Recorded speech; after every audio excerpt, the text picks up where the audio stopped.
Tuğan Til. Yazan Yunus Temirkaya. Men seni kichkene bir sabiy ekende, öz tuğan anamdan eşitip bildim. Baş yazım, takdirim, yuralga degende, senin de gönülden hoşlanıp güldüm.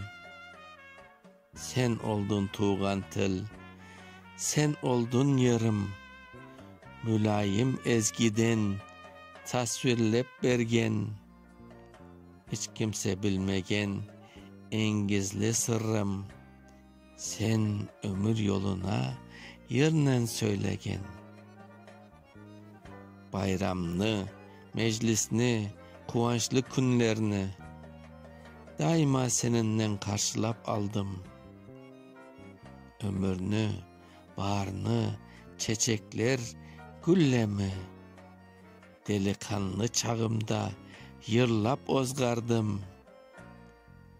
Ör vatan bağrında, ferahnen kezgende, sen oldun vicdanım, namusum, arım.